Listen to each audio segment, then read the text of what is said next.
Okay, with me now is the County Chairman, Aidan Quigley. Aidan, this is a fantastic day for the GAA in County Monaghan.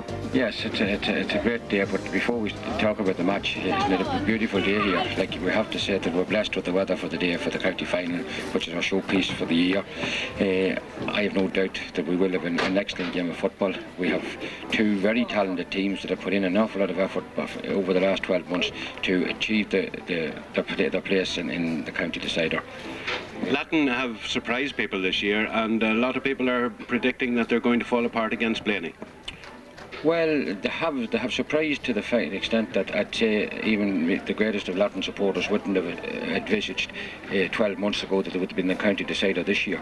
But the effort put in by the Latton club over the last number of months would indicate that we shouldn't be really thinking it's a surprise, because Latton over the last number of years have appeared in a couple of league finals. They've been very much in contention for league deciders over the last number of years, and just maybe with injury and other problems from previous years, they were unable to field the full stand team. This year they seem to have all the players back in their midst, and whereas it would have been a surprise to beat Clontibberet, they did so on merit. And then the general feeling was, well, they would have no trouble beating Inniskeen, or that they would have trouble beating Inniskeen. In fact, Inniskeen went in as favourites against them. And of course that day we all know that they won a tremendous hard first half, but came out on top as easy enough winners. Latton has a great football tradition, and I have no doubt that they're underdogs again today, and it's something that Latton people like. They like to be underdogs. In fact, I have seen them playing in junior finals where they've been hot favourites and losing. But certainly when Latton are underdogs, they're very hard to beat.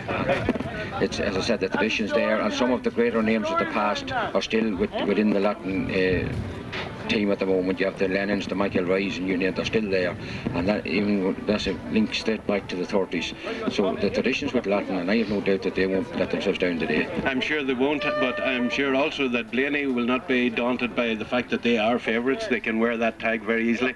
I know, but let's be honest. When is the championship campaign starts off in Monaghan, the Blayney's not favourites, or near enough? You know, like the talent and the quality of football in Blayney speaks for itself. It's not something that in fact, we in Monaghan are very proud of the Blayney club and the quality of football they play and what they have achieved. But having said that, today that they're in as favourites with probably one of the better teams, one of the teams maybe could turn out to be one of the greatest teams ever Blayney produced. Because if they get through today, again, I would be looking a lot further ahead from this team. But again, if the effort put in, the Yard League and champion doubles from last year, they would appear to be unbeatable, but that, as we all know in Gaelic football, isn't true. It's a cliche. There's no such a thing as an unbeatable team. It's on the day, it's championship, it's 15 against 15, it's the hop of the ball. But I suppose we have to say that Blayney is favourites, and rightly so. But as I said earlier, don't write off Latton, because they said the tradition's there. They're in senior football for quite a number of years. They're meeting these players year in and year out. Whereas some of the other players that made their exit from the senior championship haven't had that experience. They've only come up from junior and maybe intermediate in the last year or so, which is quite a major step. But that is not a problem, in my opinion, for Latton. And also that the players know other and have great respect for other. But hopefully, at the end of the day, on such a nice day here in Clontibberet, that football will be the winner, and that the best team win, and that the supporters get the enjoyment they deserve today. And I have no doubt that both teams will put up a great performance. Aidan, we have to sit and wait for the next hour and a quarter to see if that's going to come through, and to see who's going to home with the McDuffie Cup this evening. So in the meantime, thank you very much, Aidan. Thank you. Bye. And with me now is Gary Carville, the PRO for the County Board. Gary, fantastic day for football in Monaghan. It's a great day. Of course, it's the high point of the footballing year in Monaghan, and of course the fine setting of Clontibberet here is ideal for the playing of our county finals. In addition to that, of course, the fine weather which we have today, Peadar, just really adds to the great occasion that we have, and we look forward to a great afternoon of football, a feast of football played in a sporting manner, as we know well it will be, and indeed as has the entire ACC Bank Senior Championship. Gary, I suppose as the PRO, I'll have to mention the programme to you. It's a fantastic piece of work again. Thank you very much, Peadar. A lot of work went into it again this year. Thanks indeed to the Communications Committee, all the members of it, and indeed all the various contributors. They're all listed in the book. I'm not going to list them all here now, but each and every one of them have played their part in making this publication a special one, and indeed one that is truly fitting for a county final day, the high point of our football year. There's also a prize, I believe, worked on the programme this year? Well, yes, what we've done is we've numbered every programme this year, and there will be a draw at half-time for a year's subscription to the monthly or to the weekly GAA magazine, The Hogan Stand. So somebody will go home with that subscription. Gary, we're looking forward to a great day, and thank you very much indeed for all your work in the preparation of it. Thank you, Gary. Thank you very much, Peadar.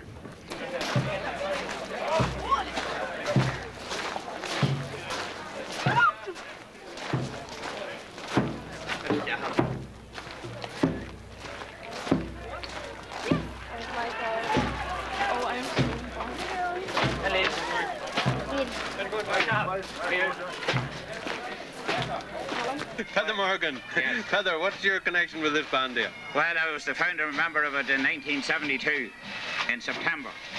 And as you can see there's a lot of youth in it. Even after all those years, quite a number has passed through it, including my own son that should be here today instead of being playing down in Offaly. You know, that county footballer, Brian. However, we can play without him anyhow. The thing is, the band is going from strength to strength. We have 30 members. We intend to recruit another 20 now within the next fortnight. We have 8 of them secured already. So it takes a lot, and I think it deserves credit, because when you see young lads there of anything between 15 and 30 years of age putting kilts on them as if they were women, you know, and go around to entertain the public like that, and they're getting nothing for it. Abuse maybe from me if they don't play well. Well, they're playing well at the moment, and they're excellently turned out. They're beautifully turned out, and fair dues to you. Well done. Thank you very much, because it cost £18,000 last year to equip the band with new uniform and drums and pipes and caps and different things like that, you know. Well, hopefully a few people around the field. I'm sure you're having a few buckets around. We'll have that, and of course remember 97 is our most important year for over 25 years. Silver Jubilee next year. Big things in 97. So you'll likely be at the county final that year too? Hopefully. Good man, Peadar. Thank you very much. Thank you. You're reading your programme, Jackie? Yes, there's it there. You see it. What's that about? Well, that's Jimmy Hanratty bought a set of jerseys of Kiwi Grant for £2, 2 and 6 each. What year was that in, Jackie? For 1931. Did they get a new set of jerseys for this year? What? We'll do it the last year's jerseys. Well, I want to show you a little thing. I went to the 1917 match with my father when I was 6 years old, up in Carrer's Field, where the Crescent is built now. You're giving your age away if you were 6 years old in 1917. I'm going on 86, and I'm not like a woman. Anyway, there's 1917. There's the cutting now, the Democrat. That's the Dundalk Democrat. Yes. Joe Hanratty is a great man for that. Is the head bombardier. Well, this is Joe standing up behind here. He's listening to you, so don't say anything bad about Joe. I went to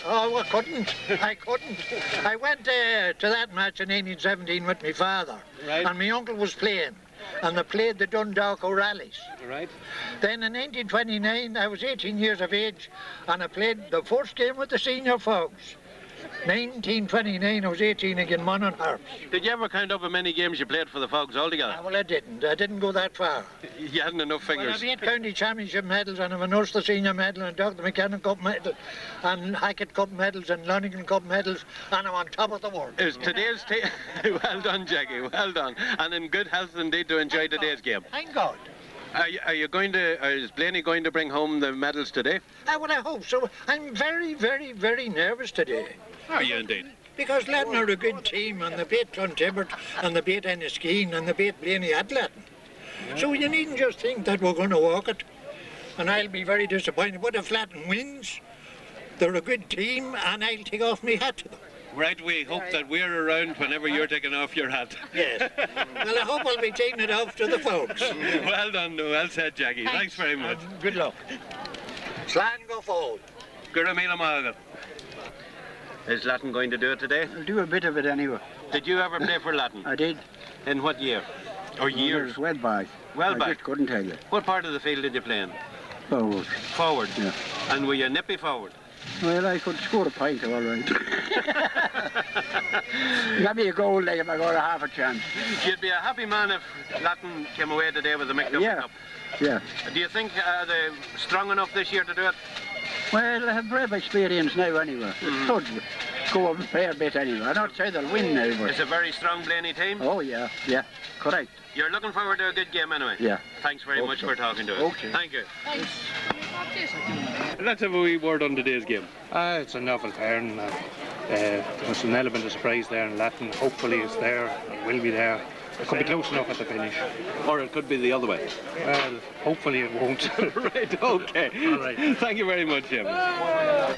Johnny Conlon, where are you from, Johnny? From Latton. From Latton? Yeah. You played a bit of football in your time? I won the last championship in 1930. You are playing with the 1930 team. On what position? Full back. Was it a tough game? It was touch and go the first half. There wasn't much in it now. And we got over them a bit halfway in the second half. And I'll tell you who might have let them down. The Poet was the goalie. Patrick Kavanagh. Patrick Kavanagh. And he let out a goal. They said it was a bit soft, all right. They say they made him walk home as a result of that. That's right. Do you think is there any truth in that? It was me give that out the other night. They were on a bus, and when they wanted to let the Kellys of Essex Ford, they went out and they spent maybe too long in it, and they got a brave few drinks. Right. And they condemned him, and he said he lost. Told him he lost the game, and they stood at the bus and wouldn't let him on it. So he had to walk from Kellys, whatever land that is, up to Inniskeen Chapel. Johnny, did you take a few drinks yourself the night you won in 1930? Well, sir, it's a while ago. No, we weren't taking a drink at the time. So how did you celebrate? Or did you just go home and forget about it? Oh, no. Oh, there were some of them. Even you weren't drinking when you were young, that time you didn't know the difference. You could enjoy it as well as if you were drinking. How long did you enjoy it? Oh, we weren't on our own that time. We were at Ballybay. Right. We had 6 good men from Ballybay. Are you looking forward to a good game today? Well, hopefully. How do you feel about the Latton team? Well, I hope they're fit to keep it up fairly well, you know. They have a big task in front of them. They have a big task in front of them, and we had it all our time too. But Blayney was even a lot cleverer than us that time too, you know. Although we travelled not too often, we travelled once and bet them on their own ground. And our 3 half-backs were myself for centre and Jimmy Kyle and Ned Lennon, and there happened to be 3 county men playing on us. Right. And Jimmy Kyle thought that the county board wasn't giving us fair play, and he says stand on these sons of guns and don't let them get a point. So they only got putting up 3 points to 3 of them. Well done, well done. 3 county men. You put up a good show there. Oh, we did, and we bet them that day at Blayney. We didn't bet them too often now at Blayney. There's no use in telling lies, you know. Right. So we bet them that day. But you're hoping that they'll beat Blayney here today in Clondibber? Well, I hope that Latton puts up a good show on here. Right. Tony McGorman has done a good job. Oh, aye, he has. And young Kyle. All right, Seamus Kyle. Seamus Kyle, aye. Right. And I'll tell you who backed him up. Well, a fellow from Belleville there, his father played with us. The late Charlie McCarthy played with us. Paul McCarthy. And this is Paul McCarthy. Oh, now Good player himself. Oh, he was the dead image of the father. Played the same style and all. Right. Okay, Johnny, we hope you enjoy the game. Where are you from? I'm from Emyvale. Oh, good enough. Oh, well down. Well down is right. Okay. Well, I hope Latton will not be down afterwards, and that your spirits won't be down. I mean to say, you're well down the county. I know. Well, I hope your spirits will not be down after the game. Well, we'll have to carry on here. Okay, Johnny, thanks for talking to us. Well, I wish them the best of luck on here. Thanks very much, Johnny. Yeah.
Drop your hands down, you see the see Lockie's name. Move over that way a wee bit, Dan. Move that way a wee bit. Back row, move over. Make Duffy, lads. Make Duffy. That's it, lovely. Come on, let's go, boys. Well, one together, boys. One together. So, lads, this side, is it? Anisha Carja, Corgi were over the Kira, the Emyvale Latton champion.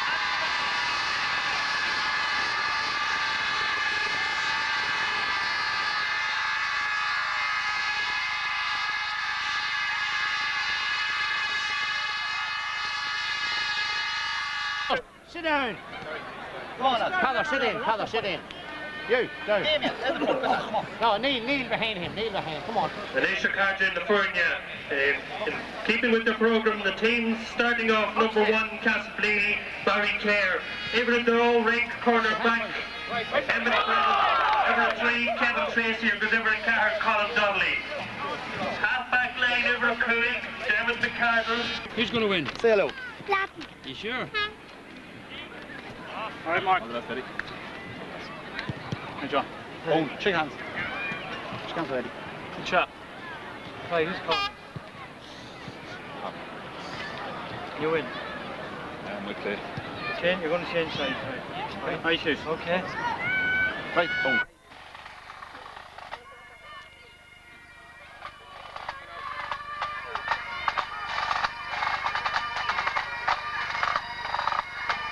And you're very welcome indeed as you join us here in Clontibbert on the 8th of September 1996 for the ACC Senior Football Championship Final of County Monaghan, the Castleblayney Fogs and Latton O'Reillys. The teams at the moment out on the field being led around there in parade by the Clontibbert O'Neill Pipe Band.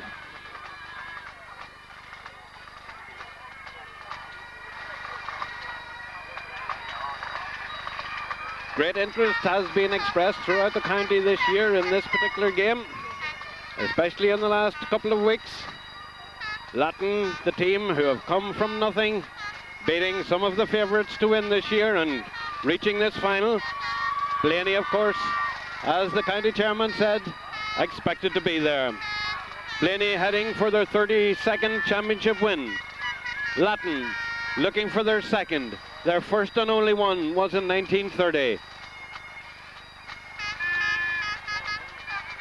Which team then will go home this evening with the McDuffie Cup? The next hour and a half or so will decide that.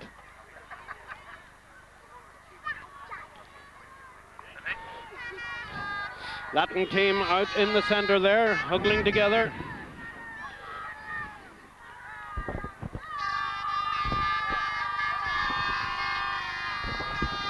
Tommy. Wouldn't just fire that here. Push it in tight.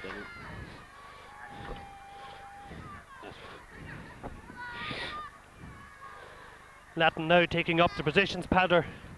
I'm sure a little bit nervous. It's certainly a much more nerve-wracking team for the new team in the final. Blayney boys should be confident. They are the existing county champions. They have had a very easy passage to this final, and perhaps people say too easy. They've never really been tested in their games between Ahabog and True. Latton went right to the line in their semi-final against Clontibbert. Perhaps that experience might hold with Latton today.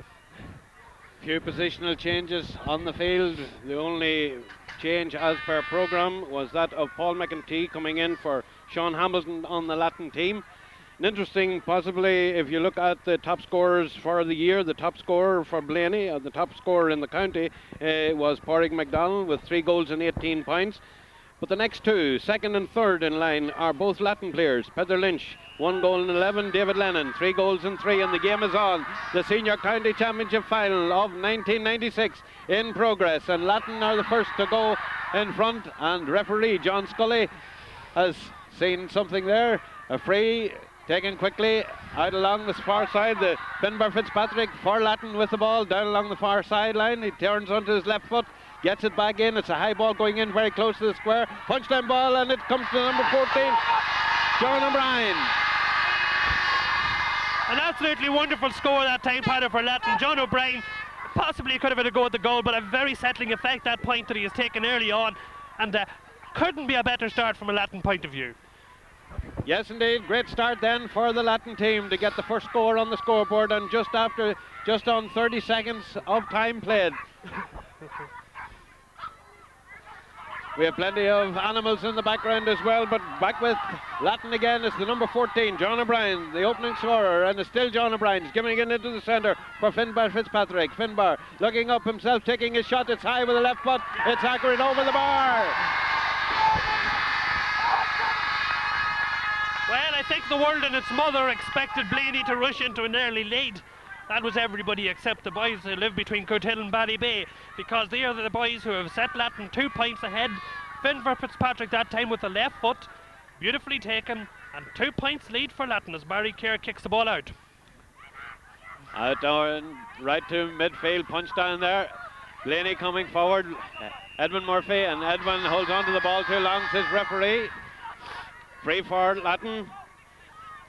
Kevin Hughes, the man with the ball, he's setting it down just about midfield. Latton followers weren't sure if Kevin would actually make it for today's game. He was doubtful, but Kevin on the field and a big boost for his teammates. A high ball right down to the centre, down to the full forward, and did very well there. Seamus McElroy, and Seamus takes a shot over the bar, and another point for Latton. 3 points for Latton and no score on the scoreboard for Blaney, and just 2 minutes gone in the game. Paddy, this is definitely not what a lot of punters expected. Yeah, I noticed Castleblayney manager Eamon McEnany shouting in its defence line. Every time the ball has went in there, they've looked uncertain. That time it was Seamus O'Brien who got up well above Kevin Tracy, took his point. The Blaney defence look wide open at the moment. Barry Kerr back out into the centre, good kick out. This time it's Tony Longman with the ball. Blaney looking for that opening score. Gives it to Declan Longman. And it's rescued there by the Latton defence. Back out to the centre, Jason Hughes. Jason going very close to the sideline. Into Peter Duffy. With Dermot McArdle and Peter Duffy still with the ball. Peter knocking it down still with Peter Duffy. Giving it to his number 13, a danger man, and he shoots it this time, and it has gone wide. Boris McDonald then with the wide. It's not too often the man they call Duxie kicks the ball to the left or to the right. It's normally straight over the bar, as his tally in this year's championship suggests. John O'Brien so far definitely not an orthodox full forward role. In fact, it seems to me as though number 11, Peadar Lynch, moving into the full forward line, and John O'Brien coming out to left half forward. Latton goalkeeper Patrick Hamilton kicking the ball out. It's not just as long as the Blaney kick out, but it's going over to the far side of the field. Blaney with the ball, being pulled down there. Dan Hughes getting us free. Dan decides to leave it. I would expect that it'll be, and indeed it is, Porrick McDonald to take this shot. Porrick, an absolutely lethal player from the ground. As I said earlier, Porrick has 3 goals and 18 points to his credit so far. 211 of that, I believe, accrued in just the one match in the semi-final against True. This time it'll be a right-footed shot. He's 40 yards out, and it's a testing shot for Porrick. His team 3 points down at an early stage in the game. It's high, it's straight. Has it gone straight enough? Yes, it's over the bar, and a great point there from Porrick McArdle. It shows just what he's capable of. Yeah, and Latton will be quickly looking to get back with another point. They're sitting 2 points ahead, but of course that amounts to nothing in a game like this. They must continue to press, and they've showed in the first few minutes what they can do. It's up to them to continue to do it. John O'Brien continues to roam around the field. Almost 5 minutes into the game now, 4 3/4, almost 5, as Patrick Hamilton gets the ball back out into play. This time a better kick out, going again to the far side. Well held and held on to very well there, and it's Edwin Murphy for Castleblayney. Giving it out along the wing. Back into Declan Longman. Dan Hughes shrugs off his tackle, gets the shot in. Way to the left this time and gone wide. Just 5 minutes gone then, and it's still Latton 3 points, 2-1 for Blaney. Blaney beginning to settle, Paddy, at this stage. Yes, though I think a little wasteful there by Dan Hughes, the right-footed kicker. Dan has already scored 10 points this year, and he would be looking to improve upon that effort there, where he just lobbed the ball harmlessly wide instead of setting it in for his colleagues. Again, the kick out from Patrick Hamilton, dropping into the centre there. A couple of Blaney hands going up for it, but it's the number 6, Peter Kyle. Still Pete Kyle with it for Latton. Passes it into the centre. Peadar Lynch.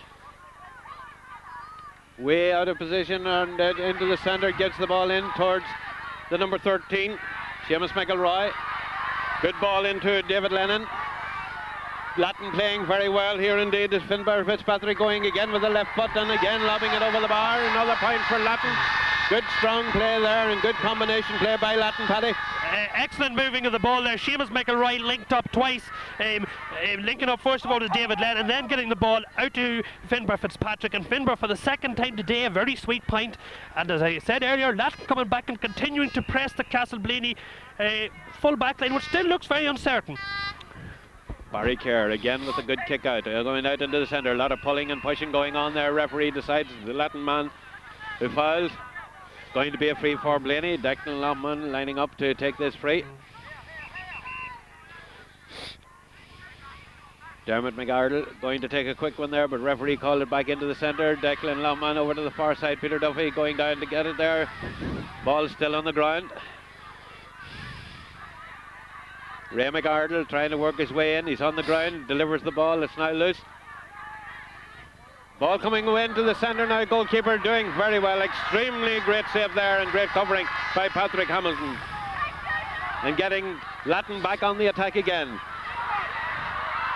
The bounce of the ball, this Clontibbert pitch seems to be pretty hard on the surface and bounces are going pretty high. Edmund Murphy meanwhile for Blaney. Giving it to his number 3, Kevin Tracy. Kevin making a lot of ground going across the halfway stage. Going up, giving it out to the side to Declan Lochman. And Declan looking around, looking for someone to pass it to. Gets it back into the centre. Dermot tackled there. Still Dermot Duffy.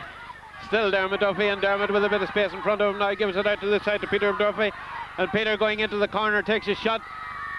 Has it gone over? Yes, it has. Umpire gives the signal. That means another point for Blaney. 2 points now for Blaney, 4 points, and 8 minutes gone of the game. Yeah, well, Peter Duffy was left there was just the easy thing to do. It was Dermot Duffy who really did the spade work for that there. Coochie moving right straight through the Latton defence as though it didn't exist. Leaving the ball out to the right for Peter Duffy, and well, Peter's used to being in that position and he's used to doing just what he did, putting the ball over the bar. Great save there a few moments ago by Patrick Hamilton come out, and really it could have unsettled Latton a lot if there was a Blaney goal at this stage, but Patrick Hamilton saving the day. And this kick out getting stronger all the time as it goes out into the centre, but not into the hands of a Latton player. It's with the Blaney man. Dermot Duffy again and giving it up along the wing. Into the centre, but nicely cut out there by Kieran Lennon. Kieran's kick blocked down and over the sideline kick to Lennon, or to the Latton team. Yeah, Latton defending well initially. Blaney trying to settle down. Dermot Duffy could have a very big influence if he's allowed to play in the middle of the field. But the Latton defence holding out well and not letting the Blaney forwards go rampant. Indeed. As they have done in other championship games. Indeed, Latton should be very happy with this start. 4 points on the scoreboard, just 2 for Blaney, and we've 9 minutes and a little over gone in the first half. Declan Longman playing a very strong game out there in the centre, linking up well with the men running on to the pass. This time it's Ray McArdle giving it in to Eddie Murphy. Eddie trying to make a way through, is still with Eddie, but he has carried it far too far, says the referee. Free out for Latton. Yeah, good decision by John Scully there. Just I think Eddie tried to take them a few extra steps out of the ball, and John Scully very much on the game today. He's well up with the play, and a very competent piece of refereeing to settle the game down, and players will realise at this stage that John is on the ball. Meath man of origin, but with the Cardiff Gales. I think he's actually with Carrickmacross now. He lives in Carrickmacross, played his football with Cardiff, but he's accredited to the Carrickmacross club, he was telling me. Very close to the sideline. Umpire says, or the linesman says, it went out over the end line. John O'Brien not so happy on that occasion, Peadar. No, and he's going to pay for it too. Penalised by getting the ball forward.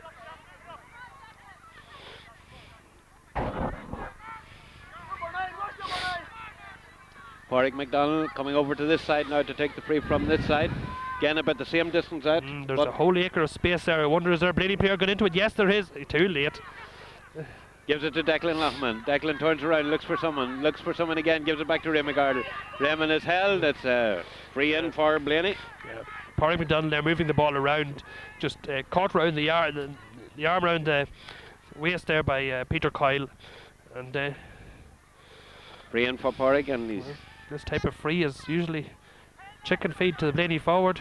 Declan Short free Loughman this time. forward. Declan Loughman runs forward, takes the shot. It's over the bar. The experience of the gritty campaigner there, Declan Loughman, came in, did the simple thing. Well, it might be simple for Declan Loughman, wouldn't be simple for other players throughout this county, but it certainly brings Blaney back in the game. Only 1 point in it now. Just over 11 minutes gone in the first half. Latton 4 points, Castleblayney 3. Blaney settling down into the game now. Declan Loughman playing a crucial role in the centre, delivering the ball out to the wingman as they run forward. Patrick Hamilton again with the kick out. Down the middle, and once again it just goes that bit longer. The ball punched there, it bounces. Eddie Murphy. Again, Declan Loughman, and delivering it out to the far side to Ray McGardle. Ray keeping it in play, but he's very close to the sideline. Keeps it in play, looking around. Gets a man running on for the pass. Another dangerous situation coming up for Latton. Now the back's going to be able to stand up to this one. Well held there by Dermot Duffy. Getting it back out, but held onto it too long, I think, says the referee. And a free out for Latton. Lucky there for Latton. Yeah, I think Latton are going to have to combat Blaney's game plan, particularly around the middle of the field. They're getting men behind the ball, and really people like Dermot Duffy and Jason Hughes are getting up well. They're well supported by Declan Loughman and by Eddie Murphy, and there's just a band of green and gold right across the centre of the field, and they're winning every ball this last 5 minutes. Free out then taken by Patrick Hamilton away to the far side of the field. Ball loose on the ground. Declan Loughman going in there to try and get it, but a boot went in. Free for Declan and free for Blaney. No time being lost here as he kicks that ball forward. Again, a dangerous situation coming up for Blaney, and that's going to be a lovely point indeed. Lovely point there. Yeah, again, Blaney setting into a pattern of play now. The ball being caught in the middle of the field. No waste at all whatsoever their distribution. It's been placed every time right into the hands of their own forward line. Latton full back line holding out quite well actually, because Blaney could have been in through for a goal or two at this stage, but instead they're happy to kick their points and bring their team back to level terms. And another again, point for Pádraig McDonald. Pádraig McDonald. I was talking to some Latton people before the game, and they said, well, he's not invincible. He certainly does look so in this game. Good kick out once again, coming out into the centre. Ball punched down. Huey Lennon getting it back to Pete Coyle. Pete out to the far side. David Lennon. David into the centre. The bounce again. But it's going to John O'Brien. John getting away from a tackle and gets a left-footed shot in. It's gone to the right and gone wide. Yeah, John unlucky on that occasion, was marginally wide. David Lennon seems to excite the Latton forwards whenever he gets the ball. He's a little bit of pace. He's quite willing to take on the Blaney backs, and he's setting up a lot of opportunities for his teammates. 14 minutes gone then, and the teams are level, 4 points all. Waiting for Barry Kerr then to get the game back going. Long kick out, beautifully caught there by Declan Loughman, but he's robbed. Pete Coyle going in there to stop the Blaney man, and I see a Blaney man on the ground, but meanwhile we'll carry on with the play. I think it's Jason Hughes on the ground, and the ball going out over the sideline. Sideline kick to Latton. Yeah, Jason getting back to his feet. I don't think he's too severely injured in that occasion. Perhaps a little bit winded after that scuffle in the centre of the field. A little drop of the miracle bottle does the trick. Yes, and Jason's back in position then as Kieran Lennon for Latton gets ready to take this sideline kick. Looking for somebody to cover back in the full back position as he takes this kick. Huey Lennon going back to do so. Punch down. Declan Lohman gives it into the man who was waiting. That's Pádraig MacDonald, and Pádraig, of course, nice and easily taps it over the bar, puts Blaney in front by a point. Yeah, I think the Latton team management, Tony McGorman and co, will be a little bit worried about Pádraig MacDonald. He's doing what he did against Drew, what he did against Ahabog. He's taking on, he's getting into space every time, and he's going to have to be watched. It might mean drafting back some other player to take control of him. It might mean tightening up. As far as I can see at the moment, it's full-back Kieran Lennon who's given the responsibility of watching Duxie. But he's going to have to work much harder. We're over halfway now through this first half. Blaney have gone ahead by 1 point. Declan Lohman getting the ball down there on the ground. Referee deciding that he touched it on the ground. Pete Coyle taking the free quickly into the corner, but Blaney are there in strength, get the ball out, and again the ball bouncing on the hard ground, going over the heads of everyone. Seamus Coyle getting it down for Latton, but that's Edwin Murphy holding on tight and quickly taking his free. Again, Pádraig MacDonald, and Pádraig going for goal this time. He takes a shot, and it's over the bar, and once again for another point. Yeah, Blaney quite clever. You notice they're isolating Duxie there on his own. Pádraig MacDonald out on his own every time. He has got an entire area of the field all to himself and Kieran Lennon, that is, and he just shimmies, turns, and he's well capable of kicking the ball over the bar. He is the player who is having the biggest influence so far on this game. 17 minutes into this half, and 6 points on the scoreboard for Castleblayney. Latton are 4. 2 points in the difference as Patrick Hamilton gets the ball back out to the players in the middle of the field. Pete Dovey going on a run. Is fouled there by the number 12. I see a player down at the far side. I think it's Pádraig MacDonald. I don't know what happened to him. I didn't see anything that happened there, but it's Peter Duffy who was fouled there by Kevin Hughes, and it's a free in for Castleblayney. Latton defence at the moment are put under a terrible lot of pressure, and I think that's mostly coming from what I mentioned earlier, the midfield possession area for Blaney. Blaney happy to break the ball down to their own incoming half forwards, who are winning everything and supplying the ball to the likes of Pádraig MacDonald, who is not shy when it comes to taking his point. Pádraig up on the ground again, and I'm sure he hopes to add to his tally today. Back in position and back ready to take this free kick. Yep. Latton started this game, a great flurry of excitement, and found themselves 3 points up early, added a fourth when Blaney responded, but it's all Blaney at the moment. Few of the Blaney forwards running around looking for a pass, trying to confuse the defence, but will Pádraig go for the point himself? It's swinging to the left. This time it has gone over the bar, says umpire. Oh no, I don't think but it is. But the referee is... Judge got it quite right on that occasion to overrule his umpire. The sun shining in the eyes of the umpire, I would imagine, but referee rightly waves the ball wide. It was very clear from this position here that that ball was somewhat to the left of the upright, but I was surprised when I saw the umpire going for the flag. Wide ball, says referee John Scully, and it's a kick out from Patrick Hamilton. Back out into the centre again. They're feeding the centre all the time. Declan Lohman again getting the ball at the second attempt there. Declan looking around, looking for somebody to run onto, and gives it out into the corner. Pádraig MacDonald making his way into the centre. That pass a little bit high. Finbar Fitzpatrick down to this side to David Lennon. David waiting for somebody to get free. Takes it on himself. Takes it on to, and now gives it to Kieran Lennon. Peadar Lynch it was, and Peadar, his pass going astray, and now Blaney are coming back out with the ball again. Up the ball 2 times.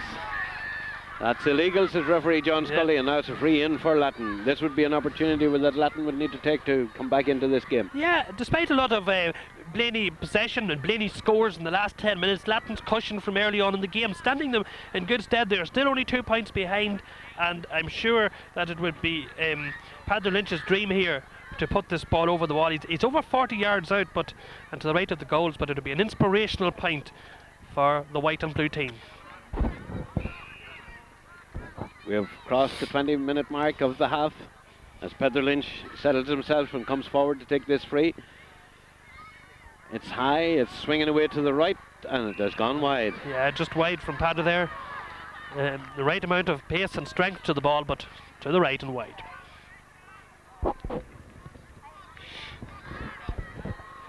Six points to 4 still on the scoreboard then as we approach the 21 minute of the half, and Barry Kerr to kick the ball out for Blaney.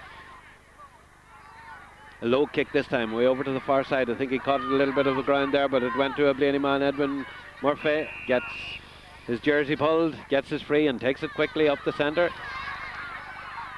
Ball on the ground, touched on the ground there, says the referee, but obviously decides to throw the ball up instead. The two players, Seamus McElroy, Jason Hughes, goes high in the air, ball comes down, Jason Hughes gets it, gets away from the tackle and gets a long delivery in for, this time it's the fullback, Kieran Lennon,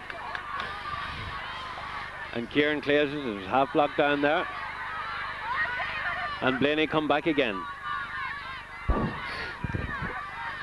into the centre for Peter Duffy. Peter is unceremoniously taken to the ground. Yeah, I think Seamus McElroy playing much more deeper. I think perhaps moved to the centre of the field or given a role there or thereabouts by the Latton team, coming out as a third midfielder to assist in the effort to contain the Castleblayney team's efforts. Peter Duffy up and well again.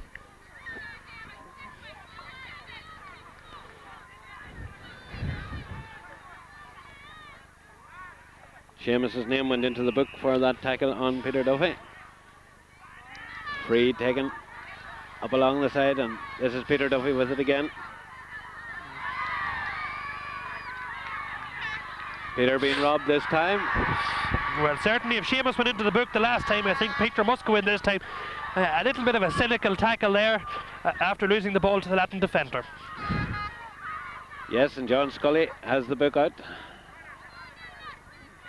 Peter pleads innocence, but the name goes into the book nonetheless. We're now 23 minutes into the game. Things have settled down from that furious activity of the first 5 or so minutes. Yeah, Paddy? both teams playing a rather more controlled football at the moment. Certainly not the flurry, the excitement, maybe the hard hitting that we expect from a county final. Both teams, I'm sure, would be happy to reach half-time with their reputation intact and looking forward to the second half. It'll certainly be a game to look forward to in the second half if we continue to be are. Edwin Murphy for Castleblayney, delivering over to this side. And Blaney on the attack once again. That not hard enough to take it over the bar. Patrick Hamilton getting it out to the far side with the loose ball there, being picked up by the Blaney men who are running around all over the place. And again, a low dropping ball coming in for Patrick Hamilton to clear up and clear out. This time it's to this side of the field. Peadar Lynch going for it there, but Peadar Lynch not succeeding in getting it. And back with the Blaney machine once again.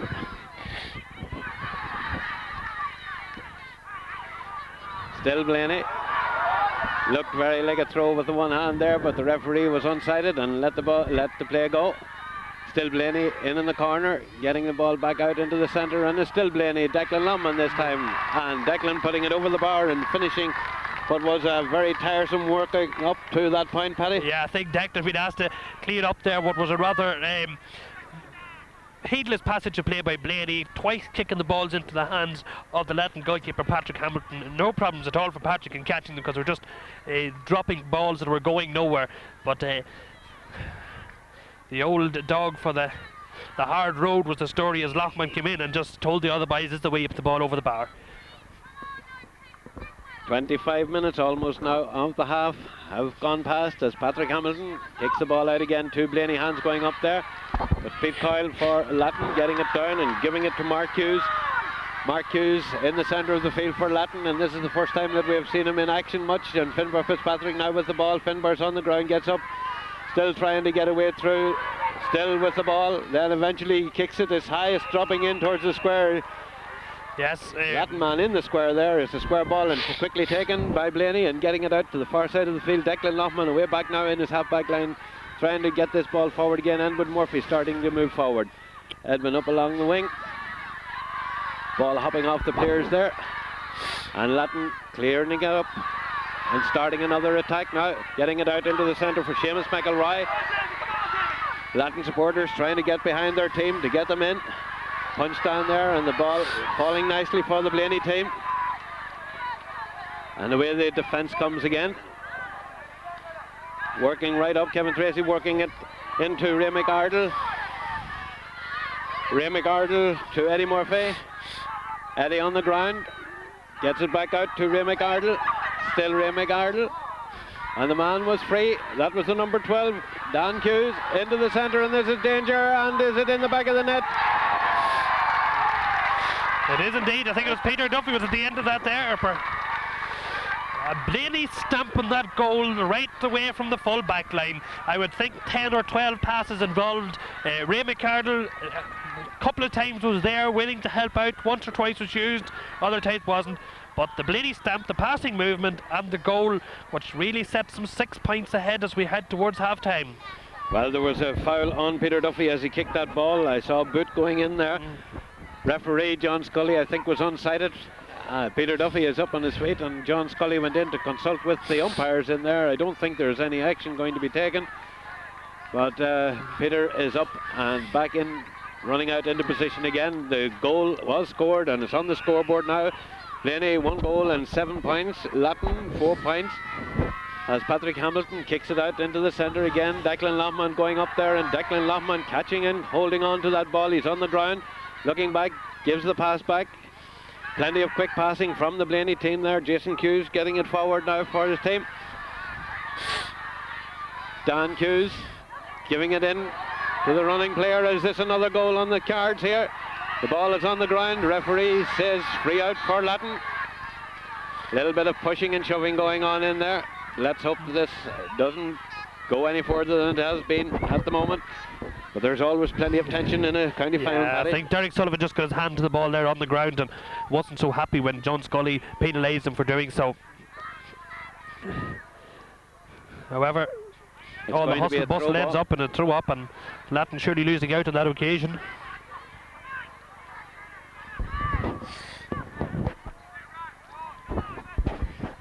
Kevin Hughes and Declan Loughman, and it's Declan Loughman back, but not that.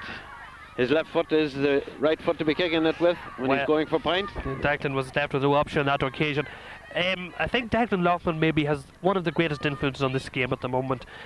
He has covered every inch of the field, certainly from the halfway line forward. He's always there for Blaney, and his catching, his fielding, his punching in the middle of the field, winning the ball, and still on the occasion there to finish off the moves as well. An absolutely tremendous contribution from Declan in this first half. And here he is again, going very high there and coming down with that ball. How he got it into his hands, I do not know, but he gets it. Nonetheless, he gives it into Jason Hughes. Jason himself goes for it this time, but it's screwed off his boot and it's gone to the right and wide. We're 29 minutes into the half. The score on the scoreboard, Castleblayney 1 goal and 7 points. Latin 4 points. Latin have not scored now in quite a while. Is this an indication of what's to come?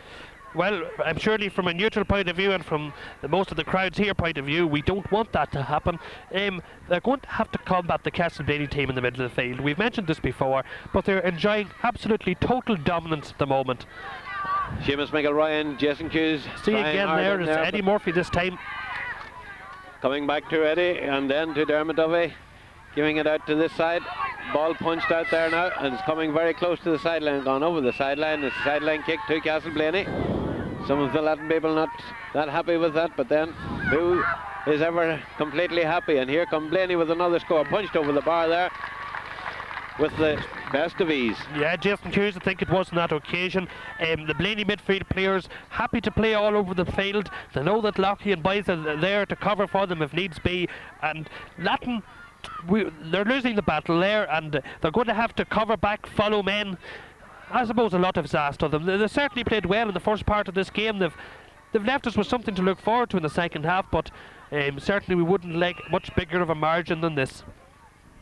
Might have been Dermot McGardle that got that one over the bar, but we're back with play over at the far side, and again the Blaney going in very strong, but Latton went in just that little bit stronger this time, and Hughie Lennon getting the ball, taking it down along the far side. People shouting on him to get rid of the ball. It's half blocked down and it's going straight into the arms of Colin Donnelly. And there's where Declan Loughman is now, clearing up his back line. And Blaney going back on the attack again. The activity for Latton in the Blaney half was short-lived.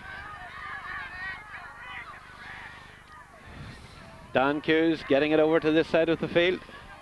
Derek Sullivan getting it into the corner. David Lennon trying to keep it in play, doesn't do so. Gone over the sideline kick for Latton. And referee John Scully blows half time. We just played 1 minute roughly of injury time in that first half, and the score at half time in the senior championship final then is Castleblayney 1 goal and 8 points, Latton 4 points. Yeah, I think that the Latton team will be glad of the little breather, a chance to regroup. Perhaps next half they must look out that whenever they do get the ball into the forward line at the moment, with both Seamus McElroy and John O'Brien being called into deeper duties, there's nothing left, and there's a certain impotency coming into the full forward line. Well, we'll see what the mentors have to say to the Latton team now at the interval, and let's hope that when Latton come out on the field again that they'll get back into this game and give us the type of game that we had in the first 10 minutes of the half.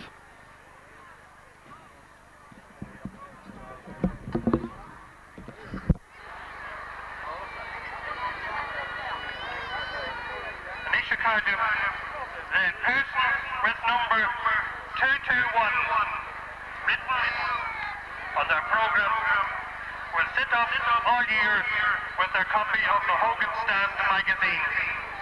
Number 221. And will the winner please come to Gary Carvin up at the platform area.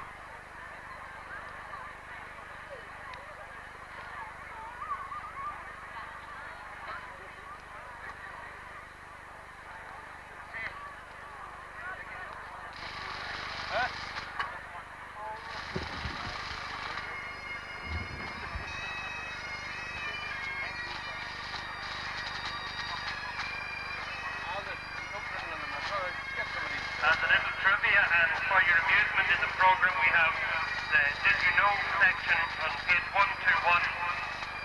That is followed by a crossword sent by Johann Randy Castleblayney on page 129. Perhaps at half time you could tease that out among yourselves. The answers will be provided in next week's Northern Standard, Anglo-Celtic and Dundalk Democrat.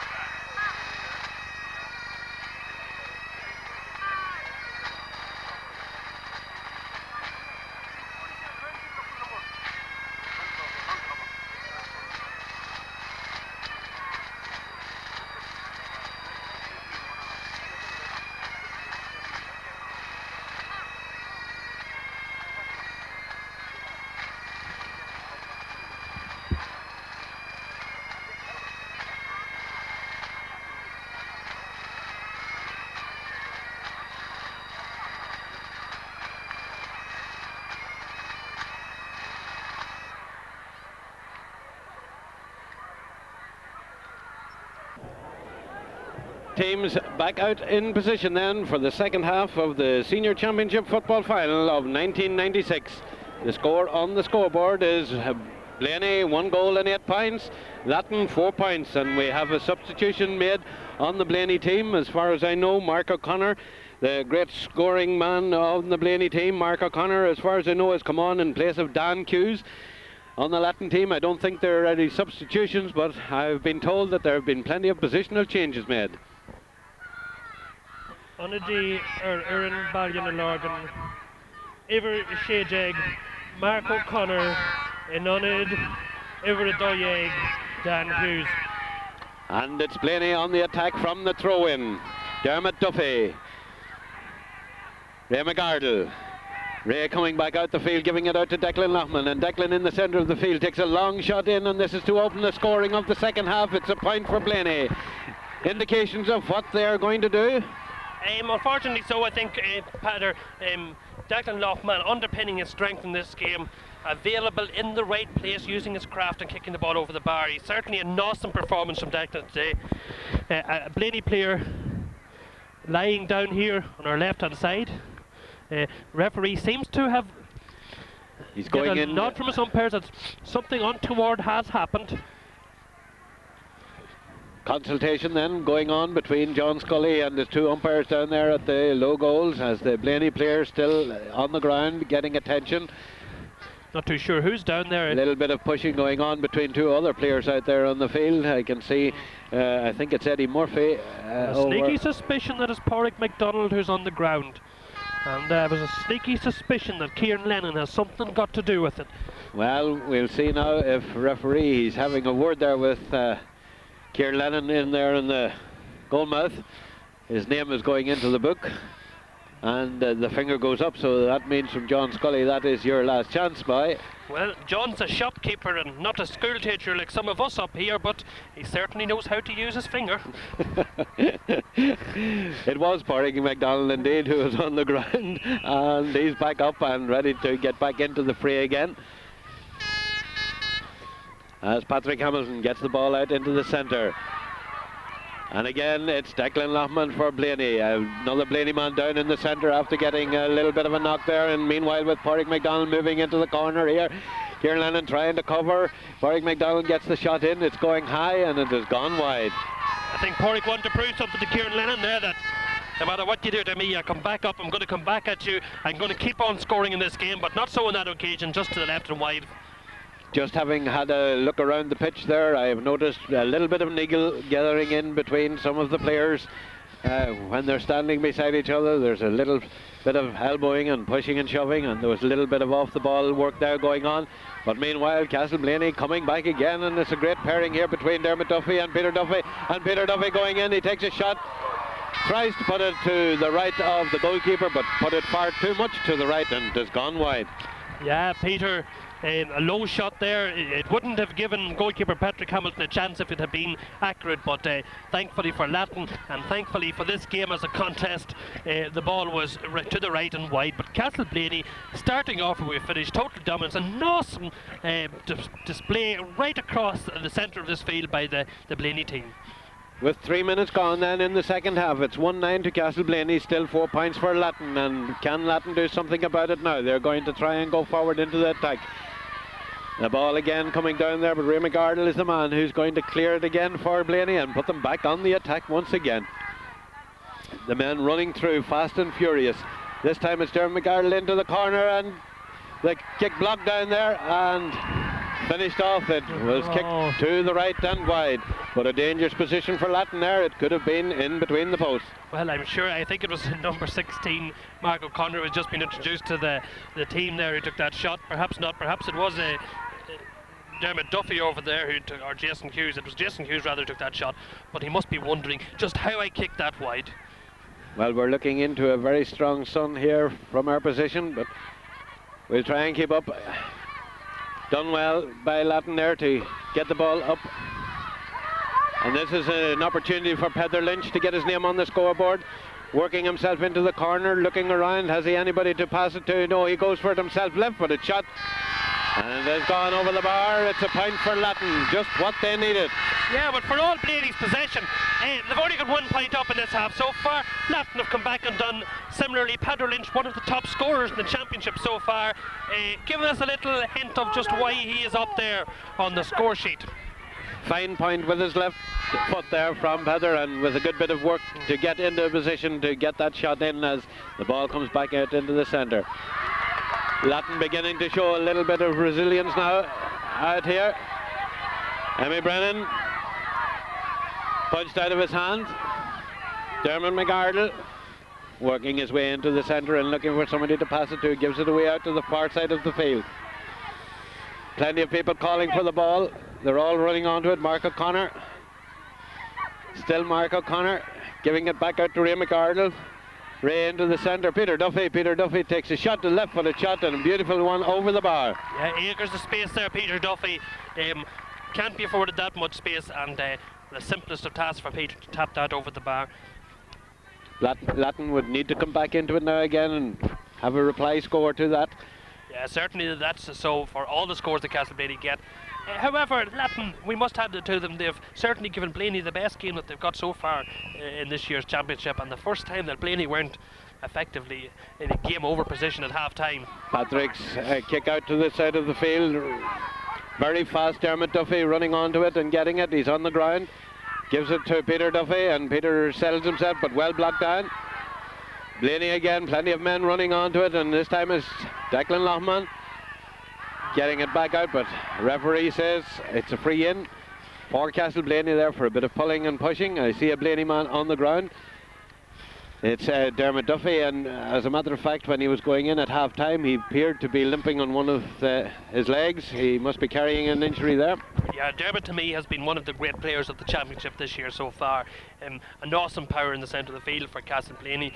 He did take a knock in the first half. Some of the Castleblayney people weren't very happy about it, but he's still carrying that knock and still contributing to the game, but very obviously he's a little bit unsettled. Pádraig McDonald meanwhile with the kick and over the bar again, and it's another point for Castleblayney, bringing their total now to 1 goal and 11. We have almost 7 minutes gone of the half. Latton are still on 5 points.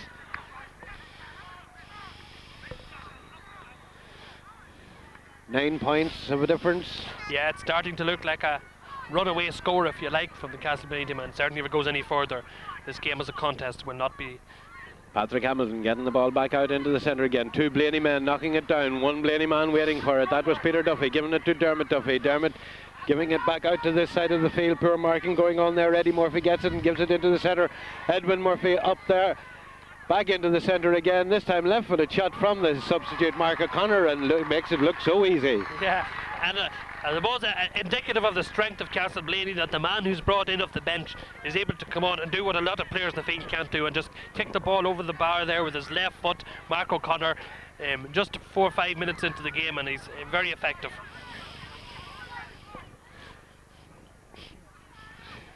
Patrick Hamilton again getting the ball back out into the centre. Two Latton men going up for it that time. Seamus McElroy, but Seamus didn't get it. Blaney did and give it to Declan Loughman, and Declan throwing it right into the corner again for Mark O'Connor. Mark getting there first and giving it back into the centre. Latton doing very well this time to cover that one. Is charged, he fouled, gives it out. Seamus McElroy didn't get it the first occasion, doesn't at the second one either. Declan Loughman now for Blaney. Declan trying to work his way into the centre. We ran into a hard knock there. It was more accidental than anything. As I mentioned earlier, the strength of the Castleblayney team, and if we look down their substitute bench, there's an incredible array of players sitting there willing to take their place, and the most effective of players that many a team in the county would envy. Boys like Paul Campbell, Steve McGill, Ryan Comiskey, Declan Flanagan's there, Aidan Tavi's there, a lot of players who a lot of teams would just love to have at their centre of their field, on their back line or on their forward line. However, it's Pádraig McDonald again, the right foot in duty, and this is Pádraig's bread and butter. And what you're saying says a lot for the Blaney club, in that they have such strength and depth and such talent, as the talent of the boot of Pádraig McDonald as he sends that ball over the bar. Bringing their score now after 9 minutes of the second half to 1 goal and 13 points. Latton on 5 points. Glorious day here in Clontibbert, a glorious day for football. Is there as big a crowd as normal, would you say, Paddy? Well, I think people didn't expect a very big crowd. We have a large crowd here. I'm sure we have up on 4,000 or 5,000 people possibly here.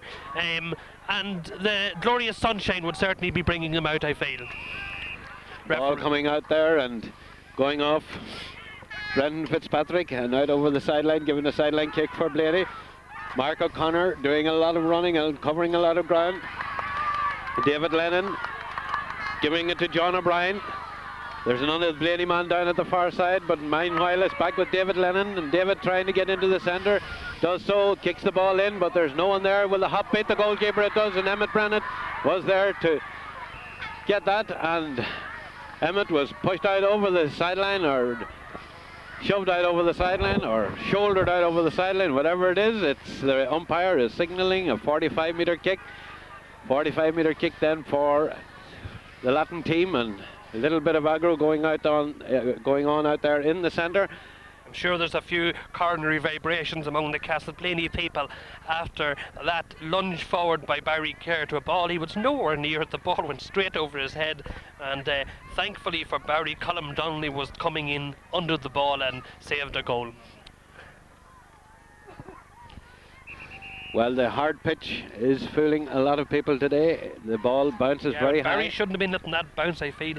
He knows what the pitch is like now going into the second half, and he would certainly hope that that's his one and only let off. Heather Lynch then with the kick, and Blaney going to clear their lines once again. Coming out to this side, they were waiting for the hop this time. John O'Brien, Seamus McElroy. Seamus just held there by Eddie Murphy on that occasion. John O'Brien taking the free kick. Very high ball going in, coming down. Free out. A lot of hard tackling and... Yes, I think particularly noticeably since half time, I feel that Latton were told that they're going to have to be much tighter when Blaney players are in possession, and that's noticeable.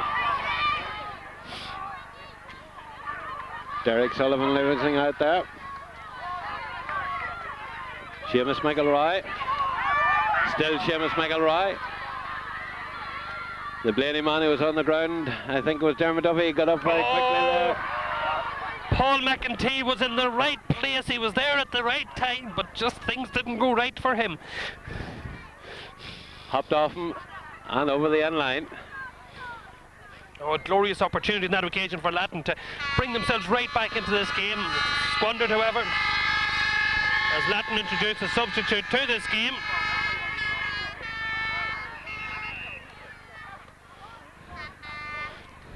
Paul McEntee, I feel, has played his last card as number 7, Sean Hamilton, arrives onto the scene.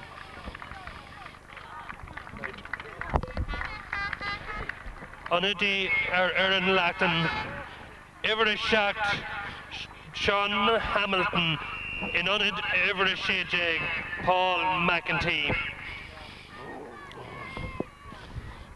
We're back to the original line-out of the Latton team as per the programme. Well, not the line-out, but the original 15 starters. The ball going in there to the number 15, Finbar Fitzpatrick, and Finbar giving it to David Lennon, and David, to the disappointment and dismay of his followers, shooting it wide. Well, the Latton supporters behind us here are using language a little bit more flowery than that's been used by us to describe the last two attacks by the Latton forwards. Chances that could have brought them back into contention, or at least a little bit closer. We must hand it to Seamus McElroy. He's getting back in there in the centre of the field for them. Ball kicked out, going through Edmund Murphy's hand, and away come Blaney again, out down into their forward line. Warwick McDonald working his way out into the centre, gives it into his number 10, Derek Sullivan. Derek in the open, straight in front of goals, and he kicks the ball over the bar. No problem to him to get that point. Great discipline in the Castleblayney team right throughout the year. An opportunity like that, many of the team would be tempted to go for the goal. Blaney always happy to kick the ball over the bar to make sure of their score. 14 minutes gone in this half now, 1 goal and 14 points for Castleblayney. Latton with 5 points on the scoreboard as Patrick Hamilton kicks the ball back out into play. Ball coming loose, and once again it's Blaney, Declan Loughman, Peter Duffy. Peter turns around and sees the man running on. Into the centre and over the bar. That's typical Blaney football. Yes, well, I think that signals a 12-point lead now for Castleblayney. It's target shooting practice for them from here on in. Latton have given their all. They've played all their cards, I feel, at this stage, and it just wasn't good enough. I think we should put it into context. Blaney here would certainly have aspirations to winning an Ulster title this year. They might have aspirations to winning an All-Ireland title. That's the type of football that they're playing. Kevin Hughes, meanwhile, for Latton, trying to get something going here. Finbar Fitzpatrick trying to get in, but the Blaney men are still too strong. Edwin Murphy into the centre. Long ball again for the forwards. This time the Latton defence. And Kieran Lennon fit for the occasion. And back up into the corner. Blaney men going down. He's on the ground. He's up off the ground, or trying to get up off the ground. Referee says he held on to the ball too long there. Edmund feeling very hard done by in that case. I think he came up with the ball. He can't have a strong argument there. There's another tussle going on. Ward threatening to break out. There's a sort of a gulf situation all over the field here at the moment, and one wonders where will it be, the north, the south, where it's going to break out. There's a Blaney man on the ground. I think it's Kevin Tracy. There's arguments going on. Certainly Dermot Duffy is getting a lot of niggling hard hits throughout the game. That's what I was saying some minutes ago, that there seems to be that little bit of aggro creeping in. Let's hope John Scully can keep it under control. He's going in and having a word there with the umpire, and he's calling Jason Hughes out. Obviously Jason was up to something, and his name is now going into the book. There's somebody else having his finger pointed at. It's likely a Latton man, and we'll see now just in a moment. Yes, it is. It's Martin Duffy from the Latton team, also be brought out by John Scully, and they're going to have their names added to the book and the finger pointed at them. Yeah, I think John Scully, though, will be immensely proud of his performance here today. He has maintained control throughout, let the game flow, and an absolute exhibition of refereeing by the Carrick Cross man. Heather Lynch dropping to the left and dropping wide. Yeah, Heather 30-35 yards out. Was hoping to add to his team tally, just couldn't do so on that occasion. 17 minutes gone now in the second half. There's a goal and 10 points. There's 13 points in the difference. Latton moving Kieran Lennon right out to the middle of the field. I think it's Mark Hughes who's going to drop back as full back. Mark hasn't been as prominent today as he had been in other games leading up to the final. Mark just feeding the pressure there from the Castleblayney midfield players. And this Jason man Hughes on the ball. Ray McArdle. Declan Loughman giving it back into the centre. Colin Donnelly. Colin going into a brick wall there. Peter Duffy was going to kick, then decides not to, but it went all right for him, but didn't end up too well for the Blaney side. It has gone wide. No, Porrick McDonald, an uncustomary effort there to the right and wide. Perhaps you could forgive them for a little bit of complacency setting in at this stage in the game. We're now 18 minutes of the half gone as Patrick Hamilton gets it out to this side. Brenton Fitzpatrick into the centre, coming back out to this side. Finbar Fitzpatrick doing very well to get onto that ball. They're meeting a strong defence everywhere they go as Pete Coyle gives it out into space for David Lennon. Still David Lennon working his way up along the side. Gets past his attacker. Gives the ball into this corner. This is a possibility here. And the 45. I don't quite know what John O'Brien was attempting to do on that occasion. Was he attempting to fist the ball over the bar? It was certainly very low if he was trying to do so. I think he might have been trying to hop it of one of the Blaney players and into the net and get a goal by default, if you like. But well, certainly he wasn't in a position to fist the ball into the net. And we are left with this 45-metre kick, which Peadar Lynch will take.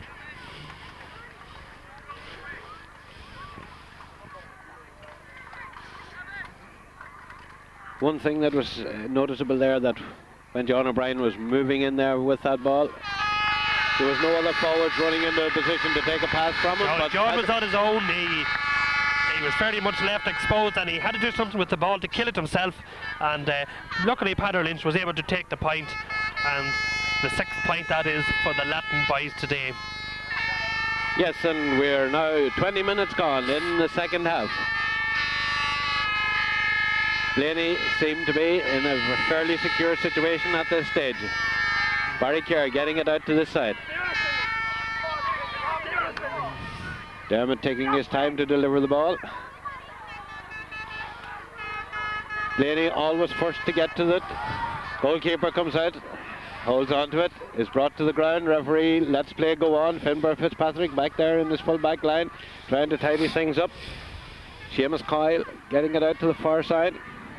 Huey Lennon running onto it, very close to the sideline, holds on to it, now drops it, and it's back with Blaney again.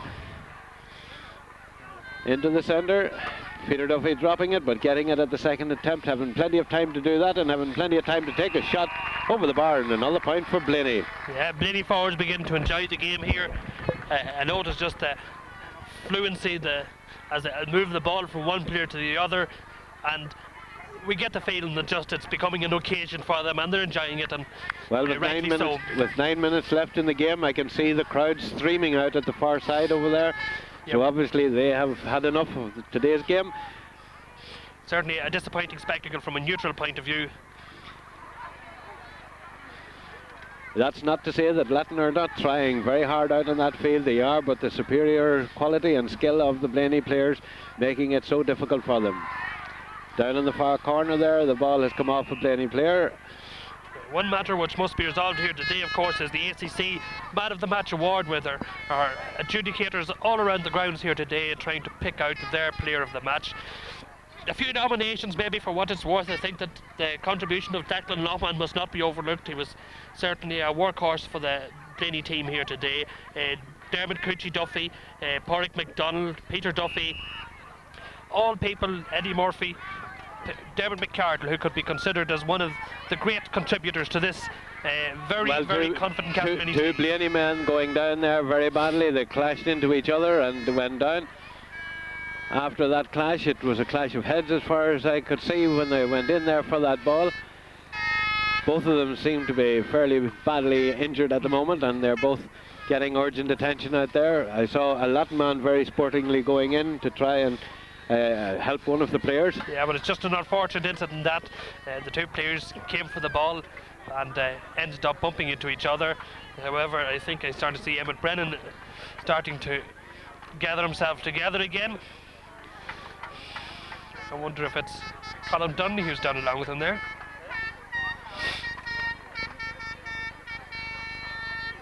He seems to be getting up to his feet as well.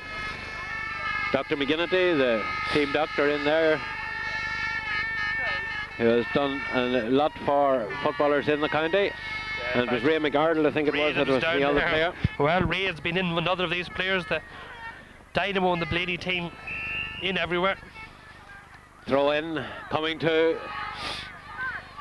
Huey Lennon, but Huey loses the ball. His pass, not a good pass, and Dermot Duffy, I don't know if you mentioned him or not, but a man in my books who would be in line for Dermot was among those mentioned, all right.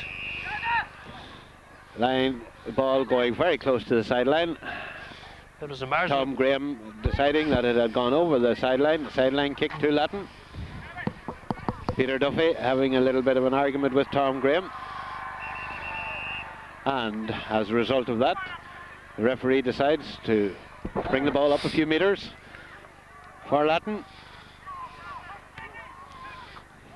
Kevin Hughes taking it into the centre, but three Blaney men there, and this ball's not going to get past them. Back out at the far side, Mark O'Connor into Peter Duffy, and Peter Duffy solos once and then looks up and has his shot. Umpire looks up and decides gone wide. Wide is as good as a score to Blaney at this stage of the game. We have 24 minutes gone. Yeah, as you say, some of the spectators starting to trickle out from the grounds here today. They have seen enough, but I'm sure that they're going to leave talking about the performance of Castleblayney team and about the chances of the Castleblayney team in the Ulster Championship. Their first game will be against the Tyrone champions, and it's never an easy assignment to go to beat one of the Tyrone greats. We expect teams like Carrickmore and Errigal Kieran to be there, and there's certainly Colin some of the Donnelly getting the in ball Ulster. in there to Porrick MacDonald. Porrick MacDonald giving it into Peter Duffy, and Peter in the corner works back into the centre, gives the ball into the centre, and it's in the back of the net. Yeah, indeed, I think it was Derek Sullivan who got on the end of that one there. The ball walked in. Peter was a little bit annoyed earlier on. That seems to be all gone now. All's rosy in the garden down there, as Castleblayney moved to a 2-16 to 6 point lead. And well, I'm sure that will entice a few more to leave the pitch. Yes, They it know seems the to have result at opened this another stage. gate It's only a down matter there. of what will the final score be as we move into the last 5 minutes of the game. Patrick Hamilton getting the ball out again. Dermot Duffy, the solid and sound man, is out there for Blaney, getting his forwards back on the attack again. Pádraig MacDonald shrugging off that attack that came at him there, and he's working into the ground, and Patrick Hamilton came out to meet him underneath Patrick and into the back of the net. The green flag goes up again. It's now 3 goals on the scoreboard, 3 goals and 16 points to 6 points for Latton. Well, whatever about player of the match, perhaps player of the championship, Pádraig MacDonald has put the cream on top of that, and I haven't traced the score today. It's certainly quite huge, and it must be one of the most impressive tallies ever by a Monaghan man in the county championship. Well, I see a Blaney man out there on the field, down injured. It's the number 14, Peter Duffy. Peter was involved in the last movement, and he may have got an injury there, but he's down injured at the moment. Happy Castleblayney supporters heading down here behind us. Disappointed neutrals and Latton fans moving out of the field as well. And we have still 4 more minutes of the game to go. Onady Valiant and Lorgan. Everett Hockjay, Stephen McGill. In Onid Everett J, Derek Sullivan.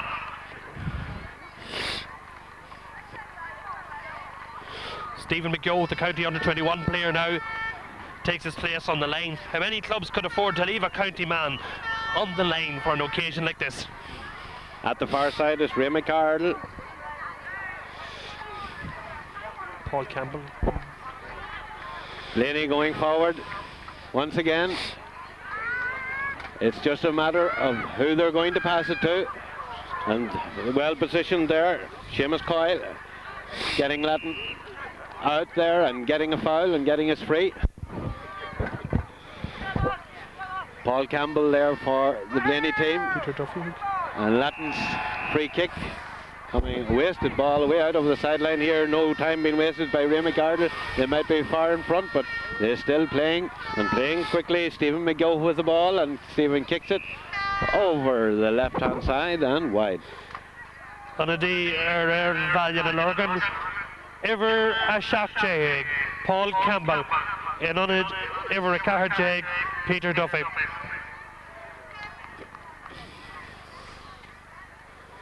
Just 2 minutes or so left of normal playing time, and it's still Blaney on the attack.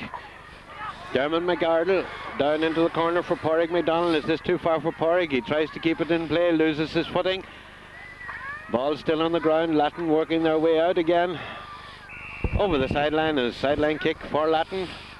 They have no time to waste now at this stage, but I think it would be impossible for them to try and come back at this stage. Yeah, a noticeable feature of Pádraig MacDonald's game is his absolutely boundless energy.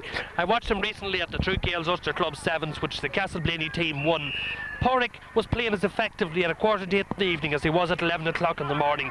It's a testament to the fitness and to the strength of the Blaney forward. Finbar Fitzpatrick meanwhile for Latton giving it out for Kieran Lennon, who made a bit of space for himself, now has plenty of space in front of him, but Dermot Duffy is going after him, pulls him down. It's a free in for Latton. They will hardly go for the point. They will likely have to try and go for goal at this stage, because we are now 29 minutes of the half gone. I would think that Peadar would be quite happy with his point here. Certainly nothing to be gained. There's no hope of winning, and he would like to add to a score. And that's Takes exactly his what he shot does. and over the bar. Point for Peadar Lennon, point for Latton, bringing their total now up to 7 points for Latton, but Blaney have that 3:16 on the scoreboard. We're into the last minute now of normal time. Well, it's 66 years since Latton have won the senior championship. They're going to have to wait another one, I'm afraid. Their last occasion, they beat Enniskeane by 2 goals and 1 point to a goal. And a certain P. Kavanagh lined out in goals for the Enniskeane team on that day.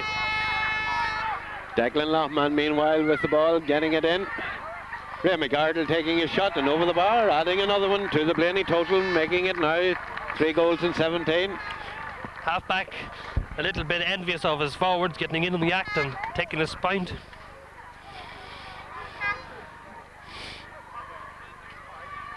Well, it's 19 minutes or 19 points in the difference, and we have reached 30 minutes now of playing time. We're into injury time as Dermot Duffy is pulled to the ground, gets his free, looks up, gets a few yards further on, gives it down into the corner. Warwick McDonald going out there after it, over the end line, and it's a 45-metre kick for Castleblayney Academic at this stage. Declan Lohman going out to take it. Declan has had a great game for the Fogs today. And even though Blaney wins so handsomely today, it has to be put into context. This is the best that any club in Monaghan appear to be able to offer to Castleblayney. They are just miles upon miles ahead of any other club at the moment, and certainly a lot of work to be done by all of our clubs next year to try and reach this standard of football. All credit, of course, must go to Eamon McEnany and to his team management structure. Professional in approach is the only way we can describe them. PJ Warden, Anthony McCardle there, and Pat Mackin join him as they become the county champions once again for the year 1996. With the final scoreline then of 3 goals and 17 points for Castleblayney, Latton 7 points. The honours, the McDuffie Cup, goes back to Blayney.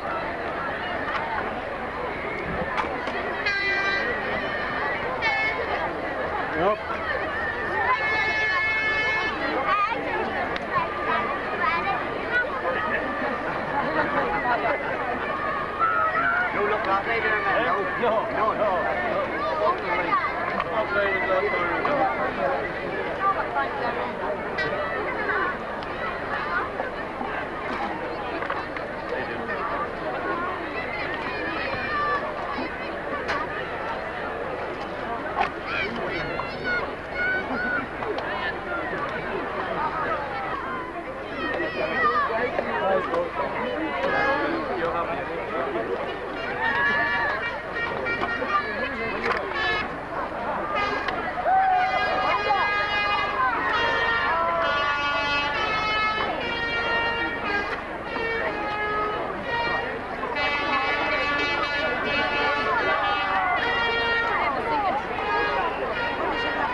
Before the presentation, first of all, I would like to welcome, on behalf of ACC, Barry O'Brien.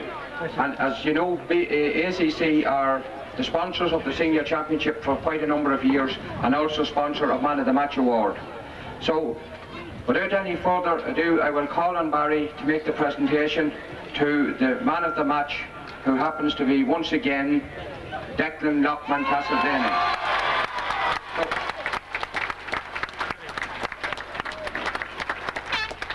Before the presentation, Barry will say a few words on behalf of the ACC. What do you mean, my God?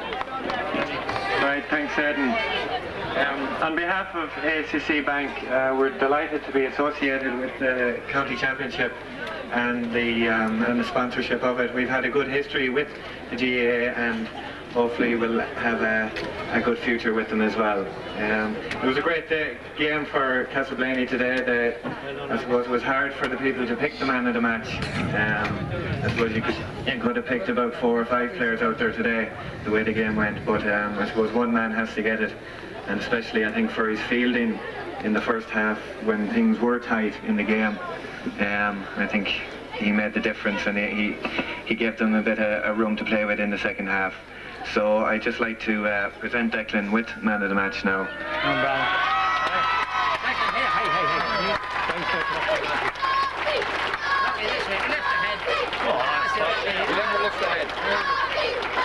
Bring your own fans.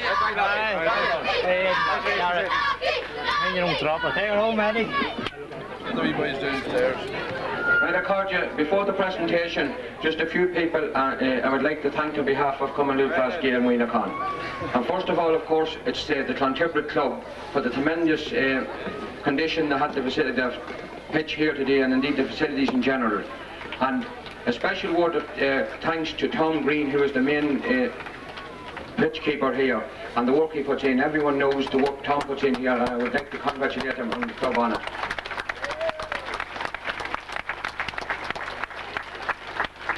The members of the Lady Catering Committee here in Clontarf, all our county board officers and stewards, and indeed also the Communications Committee for the wonderful programme to provide it here today. Before I make the presentation, because when I make it there's going to be quite a hay-do, I would like to first of all congratulate our Monaghan ladies team on getting to the All-Ireland final once again.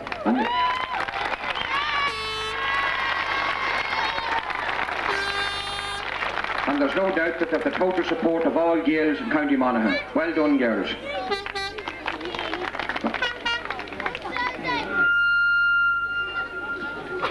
Accordia, on behalf of Commonwealth Class Gael, it's my privilege to make the presentation of the O'Duffy Cup here today. But before doing so, I would like to compliment both teams on a very, very sporting game. Commiserations with Latton. You were unfortunate on the day to meet what I would probably say is one of the best teams that has ever come out of Monaghan. And in doing that, being beaten by such a wonderful team is no disgrace. You give your parish great reason to be proud of you today. You came out and made it to a county senior final. You're a small parish, as we already know, one of the smallest parishes in the county, and it's a great achievement to make it to a county senior title. I have no doubt, with preparation maybe starting a bit earlier, that your day will come, because it's something that playing in a county final, if you really take it seriously, you will, even losing, you will also learn something by it. And today has been the first trip to Latton to a county senior final, but I have absolutely no doubt it's not the last. And I wish you well in the future, and commiserations with you. But also to congratulate you on the pride you showed for your parish, your families and yourselves. You're a credit to your parish on the way you played here today, and in the sporting manner you took your defeat.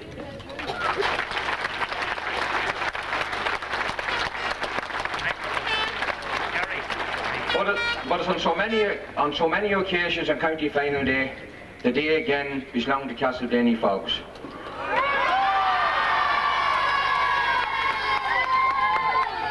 You're playing a great brand of football. You're a very, very young team. You're a team that we in Monaghan are very, very proud of.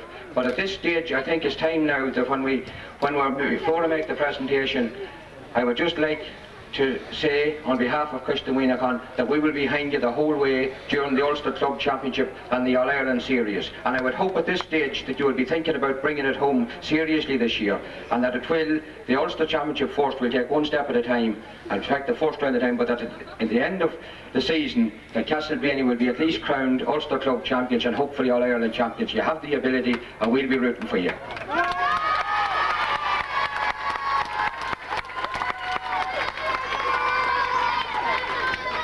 So again, ladies and gentlemen, and indeed all the people that attended our county final here today, Cormila Maya Galair.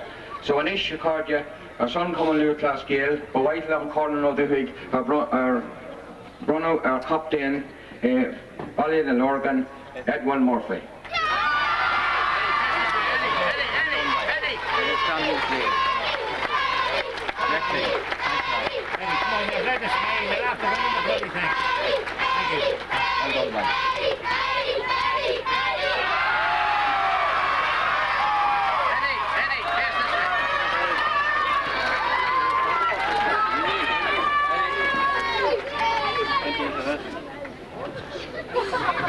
First of all, I would like to say it's a great honour for me to follow in the footsteps of Aidan Tabby in collecting the Mick Duffy Cup for the second year in a row, and the 32nd in all for Castleblayney Fogs. Hopefully we can go on and do the county proud in the Ulster Club Championship over the next couple of months. I'd just like to thank a few people for making today possible. I'd like first of all to thank the players for the commitment and effort to put in the last 3 or 4 months. It's a privilege to play and train with them. I'd also like to thank the club and specifically the committee for giving us every opportunity to make it here today and retain this cup. I'd also like to thank sponsors of today, the Championship, ACC Bank, as well as our own sponsor, Declan Lockman, for his generous sponsorship, not alone this year, but over the last number of years. And I believe he was playing somewhere there today as well.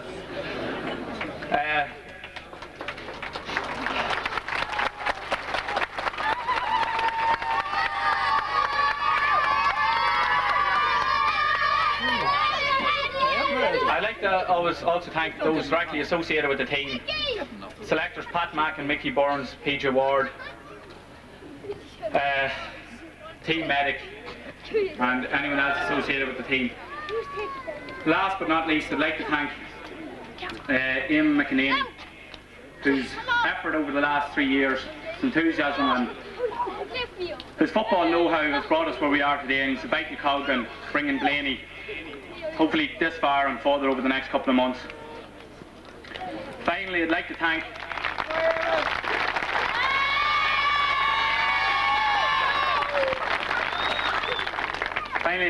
Latton for a very sporting, gallant game, and I no doubt they'll be back again. Their day will come. And I'd like to call in 3 hearty cheers for Latton team. Hip hip! Hip hip! Hip hip! What up, folks!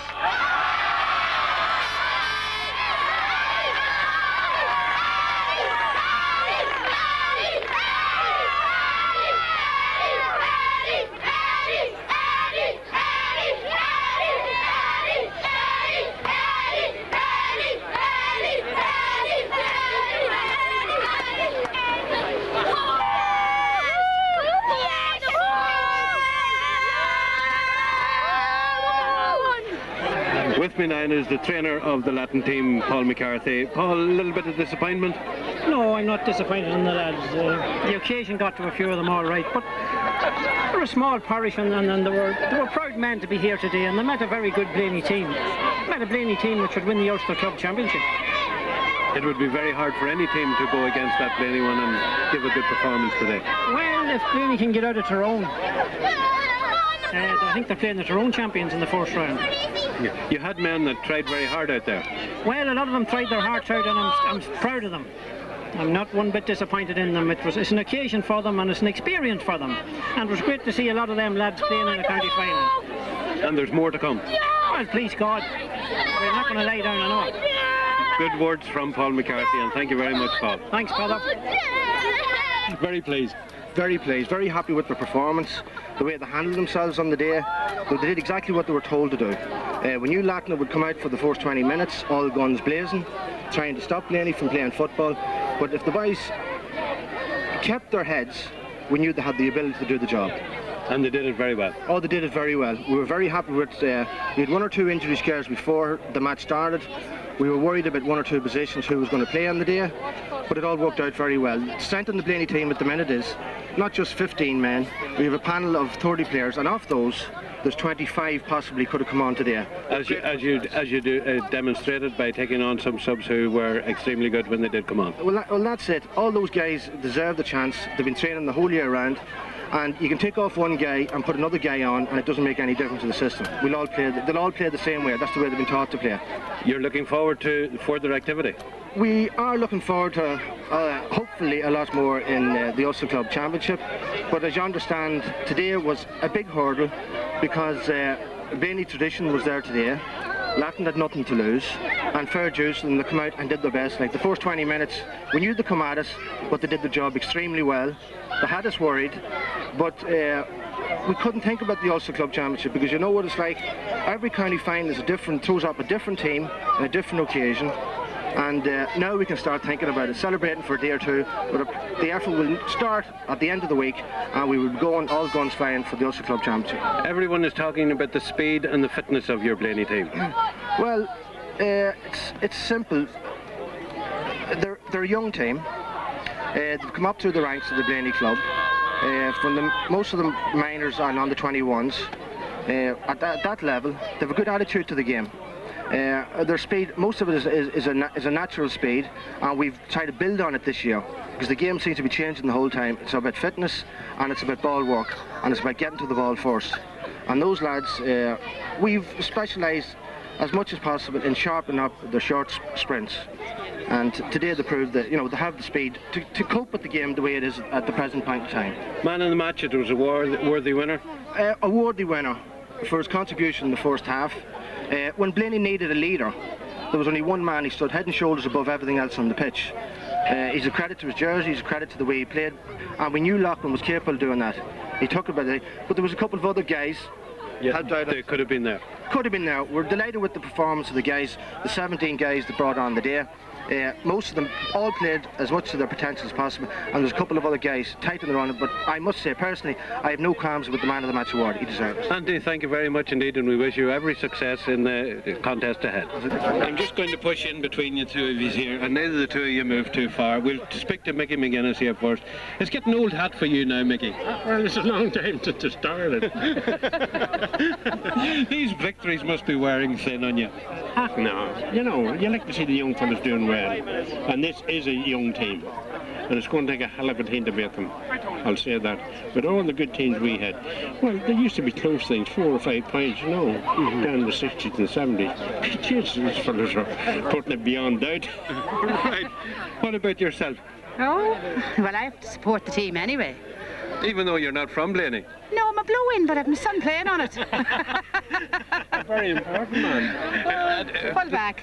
Fullback. Kevin Tracy. Kevin Tracy. And this is Kevin's mum? This is Kevin's You're mum. proud of him then? Very and proud proud of the team? Very, very proud. Very proud. As Mickey says, they are fast and young. They're very young and they have a world of talent at their feet. And I hope to God they carry through. Right through to the All-Ireland? Right through to the All-Ireland, yeah. Well, we hope so too, Mrs. Tracy. Thank you very much indeed, and thank you, Mickey. Thank you. Okay. Colm, you sponsored today's game on radio. Yes. I'm sure you're glad to have done so. Oh yeah, I'm glad to support football if I can anyway, and let's get a bit of highlights out of it. You're a Clontibbert man, so it was nice to have the game here in your home ground. Nice to have it here, but I'd rather see Clontibbert playing in it. So, but you're having it maybe next year, hopefully. How did you enjoy the game yourself? It was a good game, like, but just linear far too strong. You keep winning and winning. Well, there's no secret. The talent is there, the abundance of talent. And I mean, I think Eamon McGinney had quite a job picking the team. He's a backup, tremendous lot of good footballers around Blaney at the present time. What is it that attracts all these footballers or rears all these footballers in Blaney? They just have a day at the championships down the years, and they like to keep the old flag flying. Right. And the supporters are great too. They have a big say in it as well. Right. You're heading for greater glory though. Hopefully. I think there's an Ulster one in that, at least. They might go the whole way indeed. Right, Eddie O'Connor. Eddie O'Connor wants to say something. Excuse me, I just wanted to tell you that 50 years ago, himself and myself, 50 years ago, remember that, was on the Blaney team. Old as you. I don't care what the but 50 years ago, we played in 1846. How did you go that year? Oh, we won the championship. Where do you think now? Come on, tell me about it. We won the championship. Right, tell me about it. Yeah, he was playing in front of me, but I looked after him, man. We won it hands down. Thank you very much, gentlemen, and the best of luck. Fiona Kerr from Blaney, your first female voice that we've had. How did you think brother Barry played? Brilliant as usual. So proud of him, yeah. He took it all in stride. And you're proud of all the Blaney players? Oh, we're always proud of them, win, lose or draw, but sure, it's always win. Right, and you're going to follow them right through to the All-Ireland? Of course, we'll go all the way this year. What about you starting to play football yourself, Fiona? Oh, I don't know about that. You haven't time, I suppose, following and supporting the men? No, I think one star in the family's enough. Right. Fiona, thank you very much. Okay.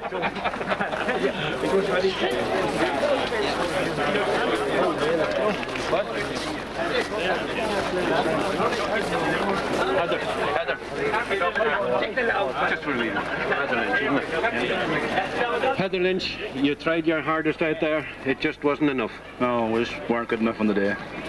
They were a very strong team. Very, very good, yeah. You have to hand it to them. Very strong all over the pitch. We just weren't for the match them in Allende Park. You were glad, though, to be here? Oh, yeah. And you'll be back? With the help of God, yeah. OK, brother, the best of luck. Thank you. Going home a little bit disappointed, but still with a smile on your face. Yes, certainly we're disappointed. We didn't think we'd be beaten by so much. Castleblayney were in a different class. We will certainly learn a lot from what has happened. We have a young squad, and the game is only part of what happened in our parish the last few weeks. It certainly did the parish proud, and they will be back again. We will sit down and make a new effort. And reaching the county final is bound to have built up a great community spirit and a great spirit within the club. It has. It's a step further on that we were never before, and as we said in there, it's another step to getting to the top. And once you've got the taste of it, it'll be hard to get rid of it. It certainly will. There'll be a new effort next year, and I'd like to congratulate Castleblayney. I think it's as good a team, the club teams I've seen in a long time. Well, we wish you the very best of luck. Thank you. Well, a delighted man, a man who's put a great bit of effort into it. Emyvale McInerney, satisfied with your team's performance, no doubt? Oh, definitely. You'd have to be satisfied. You know, they played great football after the initial 10 minutes, and it's all credit to them. They put in a lot of work over the last couple of months, and it was difficult to get it going again this year after last year because the appetite wasn't there, but they showed the hunger this last 2 months, and we would be hoping now that we could do well in the Ulster club. You showed a brilliant class of football out there, an enjoyable type of football to watch. Well, that's the way I think the football should be played. You know, you can play football without the boxing and the elbowing and all the rest. I think that if more teams concentrated on that, we'd have a better standard of football to match the hurling of nowadays. When do you get back into action now to get ready for the Ulster? I would say we'll go one night this week, and then we'll take it up seriously then from the week after. We have the All-Ireland Sevens next Saturday, and we'll be taking it from there. Tonight, though, it's celebrations. Tonight I'll let them off. There was a ban on drink this last while, so they'll be let loose tonight. Right. Eamon, congratulations, and we wish you the best of luck both in Ulster and in the All-Ireland. Thank you very much. Thanks very much, man. Gary, everything that you had organised go off all right? Yes, it did indeed. Indeed, thanks to everybody concerned. Indeed, particularly the Clontarrett club here themselves for having the facilities and everything organised for us, and indeed also to the two competing teams, indeed the four competing teams, as well as all the various members of the press and so forth who played their part as well. You know, in what was a good climax really for us. It might have been a bit one-sided result at the same time, but still there was a good crowd, it was a good atmosphere, and it was a good sporting game. And the weather, you forgot about it. Absolutely, the weather. OK, we'll turn over to the county chairman. Aidan, if you'll come over a little bit closer to us here. Right. Fine day to climax the senior football in the county. Yeah, as I said earlier, we had the ideal weather conditions for an exciting county final, and my prediction was right up to about, 15-20 minutes in the game. But having said that, we have truly great champions. They're a wonderful team, and the way they play in football, and I wish them well in the Ulster Club Championships. As I said already in my speech, I would be expecting them to at least take Ulster, if not the full hog, because they have the quality, and if they put the effort in, and I've no doubt with the astute managementship of Emyvale McInerney and the selectors are all very experienced people as well. They know to keep their head levels down, and I'm expecting big things from this Blayney team, to be quite honest. I felt it last year. They were unlucky, as we said, against Monaghan, and I have no doubt that if they had reached the same stages of the All-Ireland Championship, even in 1985, they could have taken it. Speaking to Anthony McArdle, he said that football was moving forward to a different level, that this hand passing and the quick movement and the running onto the ball was now the game, and that's what they were playing. It was a delight to watch that. Yes, it's moving on, but let's face it, it is really Gaelic football is how it should be played, because there's a lot of running onto the ball. They create the open spaces, the Blayney team, but they also have some wonderful fielders. Like I say, it's just not all running onto a ball. You have to get possession to play, set teams up. And like in Declan Lockman and Jason Hughes and Edwin Murphy and all these guys, they can field the ball, and they've all the arts and skills of the game. And this is the thing, that when we're starting to coach, that we coach all the skills. Blayney are renowned for this, and it's something that even I noticed in the final the other day, where Latton showed that they also have a skillful team. They having the patience, and they didn't appear to have the patience and be able to continue it for 60 minutes. They know how to play it, but I think you're talking about to get ready for a senior championship, you're talking 12 months back. You actually should be starting now for next year's championship this week or next week. Now, that might seem stupid, but it is a fact that the team that put it in, the team that are going to get the results, and Blayney put it in.